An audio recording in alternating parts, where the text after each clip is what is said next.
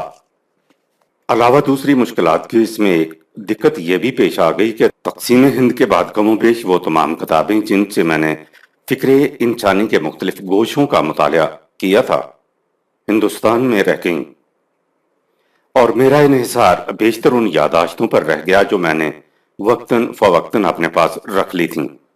یہاں آنے کے بعد ان کتابوں میں سے اکثر ایسی تھیں جن کے آسانی سے مل سکنے کا سوال ہی پیدا نہیں ہوتا تھا۔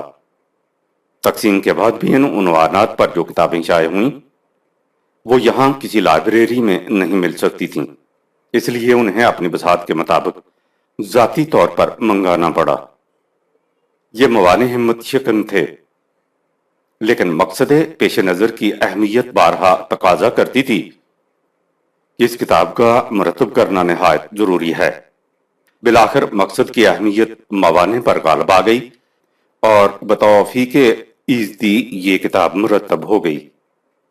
باوجود ضروری کتابوں کی عدم موجودگی کے میرے پاس مسالہ میٹیریل اتنا تھا کہ اس سے ہر عنوان ایک مستقل تصنیف بن سکتا تھا، لیکن چونکہ میرا مقصد ان مسائل پر مستقل تصانیف مرتب کرنا نہیں تھا، اس لیے اس سارے مسالہ میں سے صرف اتنا حصہ لیا گیا جسے ضروری سمجھا گیا۔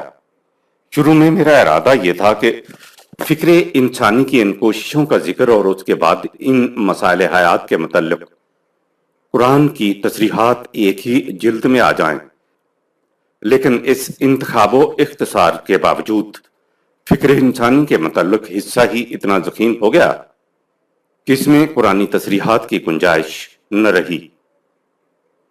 لہذا کتاب کو 2 جلدوں میں تقسیم کر دینا پڑا۔ جلد اول کا عنوان ہے انسان نے کیا سوچا، اور جلد 2 میں یہ بتایا جائے گا کہ ان مسائل کے متعلق خدا نے کیا کہا۔ ان دونوں جلدوں کو میری مسلسل تصنیف معارف القرآن کے سلسلہ ہی کی ایک کڑی سمجھیے۔ جلد پیش نظر کے ضمن میں 2 امور کی صراحت ضروری ہے۔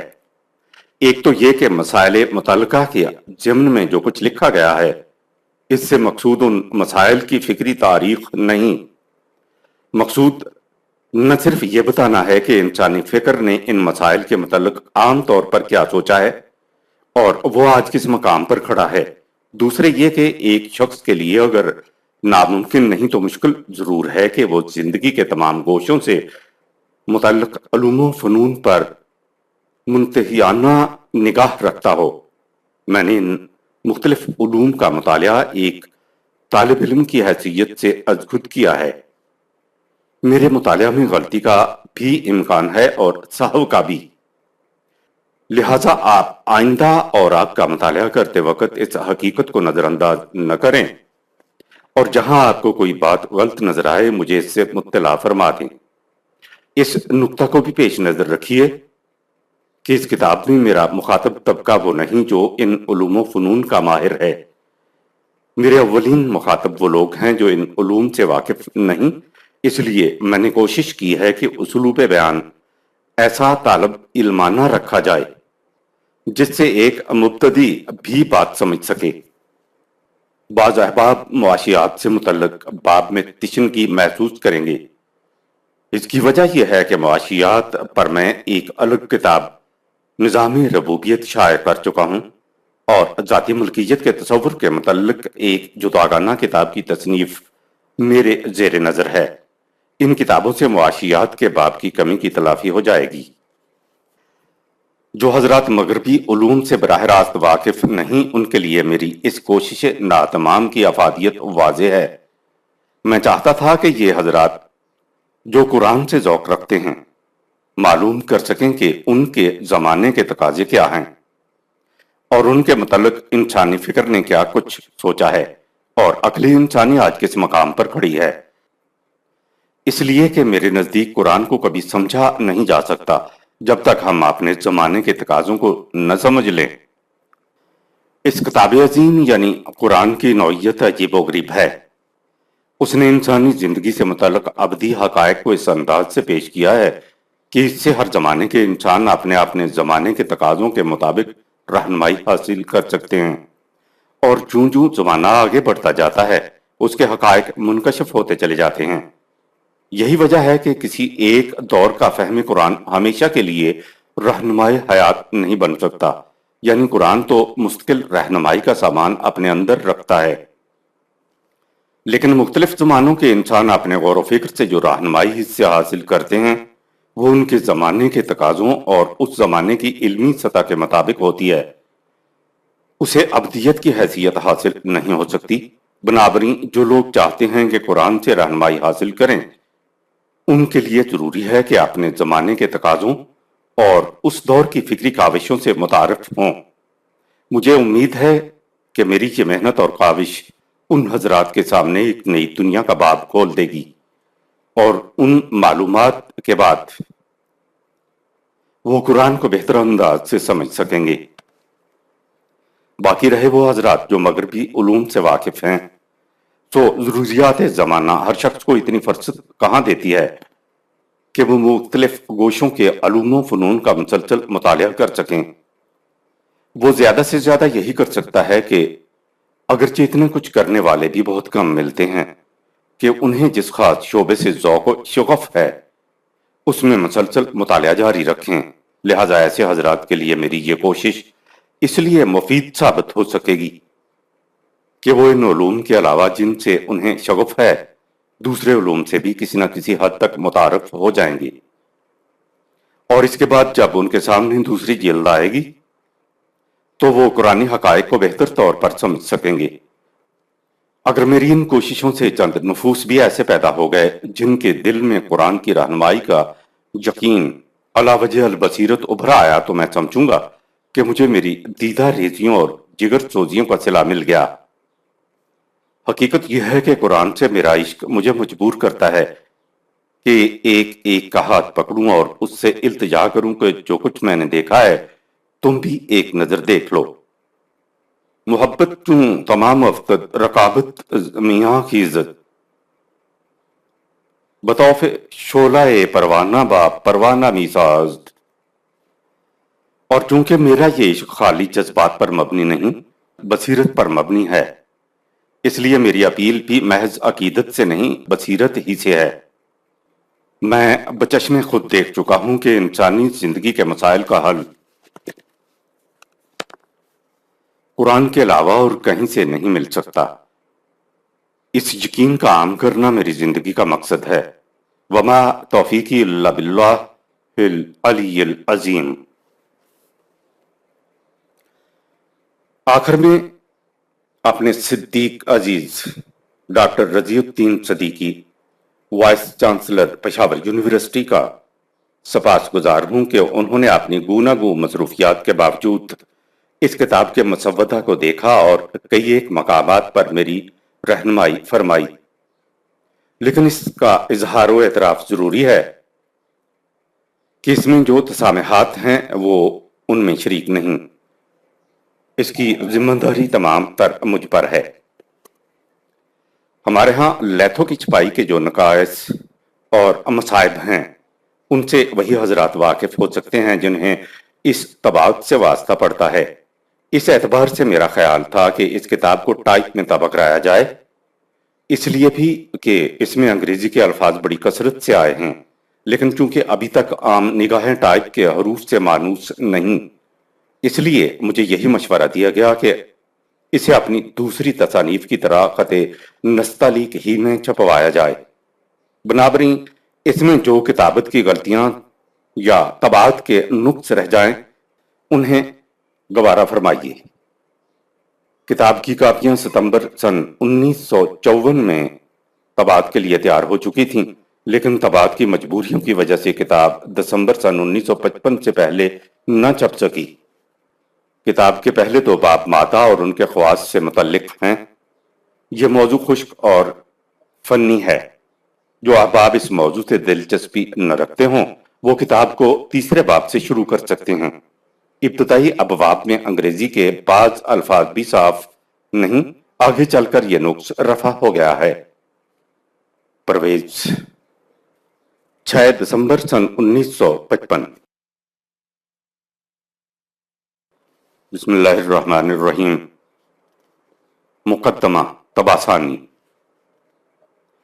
جب سن 1956 میں یہ کتاب پہلی مرتبہ شائع ہوئی تو مجھے اس کی توقع نہیں تھی کہ یہ زیادہ مقبول ہوگی، اس لیے کہ ایک تو یہ موضوع بڑا خشک اور فنی سا تھا اور دوسرے اس کے مضامین مشکل اور دقیق تھے۔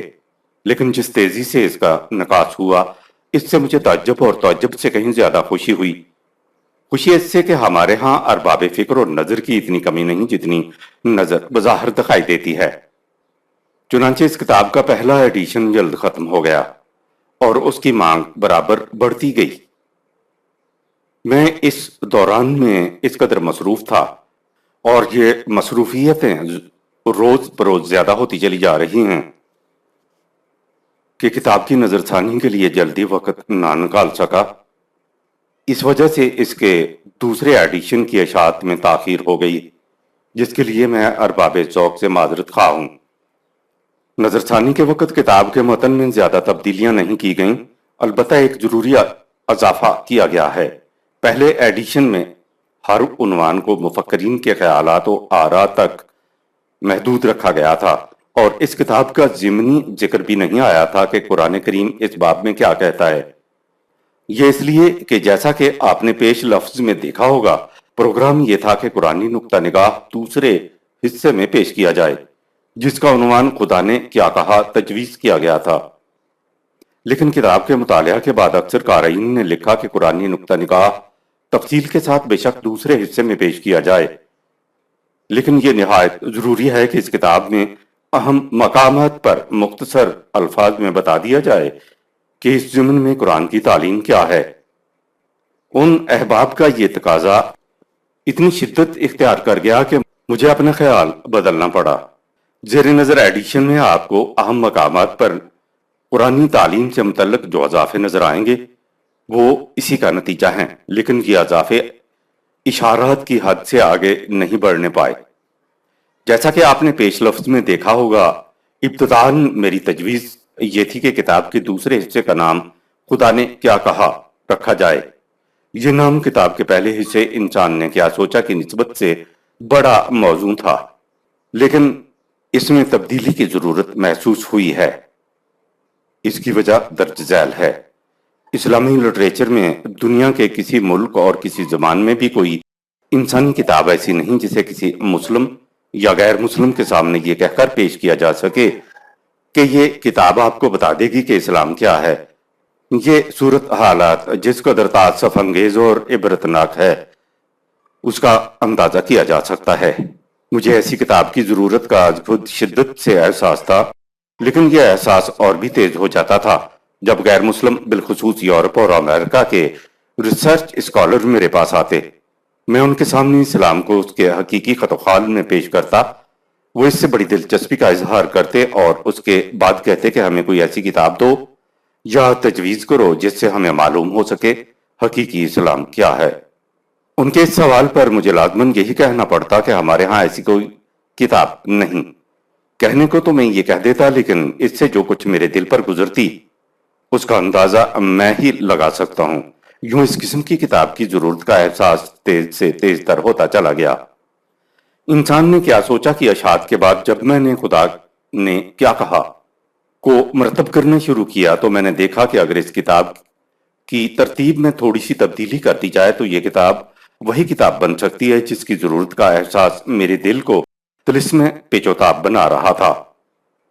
چنانچہ میں نے مجوزہ کتاب کی ترتیب پر اثر نو غور کرنا شروع کیا اور اس کا ایسا خاکہ مرتب کیا جس سے یہ ایک طرف انسان نے کیا سوچا کا دوسرا حصہ بھی قرار پا جائے اور دوسری طرف ایک ایسی فی ذات ہی مکمل کتاب بن جائے جسے یہ کہہ کر پیش کیا جا سکے کہ اس سے معلوم ہو جائے گا کہ حقیقی اسلام کیا ہے۔ اس ضرورت کے پیش نظر اس کتاب کا نام اسلام کیا ہے تجویز کیا گیا۔ اس کتاب کا مسودہ قریب قریب تیار ہے اور اگر حالات مساعد رہے تو امید کی جا سکتی ہے کہ یہ جلدی شائع ہو جائے گی۔ میں چاہتا ہوں کہ یہ کتاب اردو کے علاوہ دنیا کی زبانوں بالخصوص انگریزی اور عربی میں بھی شائع ہو جائے۔ وما توفیقی الا باللہ العلی العظیم۔ سابقہ پیش لفظ میں آپ نے یہ بھی دیکھا ہوگا کہ تجویز یہ تھی کہ اس کتاب انسان نے کیا سوچا کو لیتھوں کی بجائے ٹائپ میں چھپوایا جائے، لیکن پھر ایسا نہیں کیا گیا تھا۔ لیکن لیتھوں کی چھپائی نے کتاب کی جو حالت کر دی تھی اس کے پیش نظر اسی وقت فیصلہ کر لیا گیا تھا کہ اس کا دوسرا ایڈیشن ٹائپ ہی میں شائع کیا جائے گا۔ چنانچہ یہ ایڈیشن ٹائپ میں چھاپا گیا ہے جو یقیناً لیتھوں سے بہتر ہے۔ ہمارے ہاں ٹائپ کی چھپائی لیتھوں کے مقابلہ میں بہت گراں ہے، لیکن کتاب کی افادی حیثیت کے پیش نظر خرچ کی اس زیادتی کو برداشت کر لینا مناسب سمجھا گیا ہے۔ اب تو سلیم کے نام خطوط کی دونوں جلدیں بھی ٹائپ ہی میں چھاپی گئی ہیں۔ زیر نظر کتاب کا ہر باب فی ذات ہی مکمل ہے، اس لیے آپ کو جس موضوع سے زیادہ دلچسپی ہو اسے آپ سیاق و سباق سے قطع نظر سب سے پہلے زیر مطالعہ لا سکتے ہیں۔ پہلے دو باب طبیعت سے متعلق ہونے کی وجہ سے زیادہ فنی اور اصطلاحی ہیں، آپ چاہیں تو انہیں سب سے آخر میں پڑھ لیں، جیسا کہ آپ کتاب کے مطالعہ سے اندازہ لگا سکیں گے۔ اس کی تالیف میں سینکڑوں کتابوں سے استفادہ کیا گیا ہے۔ ان میں اہم کتابوں کے اقتباسات کتاب میں دیے گئے ہیں۔ احباب کا تقاضا تھا کہ سب نہیں تو کم از کم ان کتابوں کی فہرست شروع میں دے دی جائے جن کی اقتباسات کتاب میں درج ہیں، چنانچہ زیر نظر ایڈیشن میں اس فہرست کا اضافہ کر دیا گیا ہے۔ آخر میں ان الفاظ کو پھر دہرا دینا چاہتا ہوں جو میں نے کتاب کے پہلے ایڈیشن میں لکھے تھے کہ اگر میری ان کوششوں سے چند نفوس بھی ایسے پیدا ہو گئے جن کے دل میں قرآن کی رہنمائی کا یقین علی وجہ البصیرت ابھر آیا تو میں سمجھوں گا کہ مجھے میری دیدہ ریزیوں اور جگر سوزیوں کا صلہ مل گیا۔ پرویز، نومبر سن 1959، 25 بی وولبرگ، لاہور۔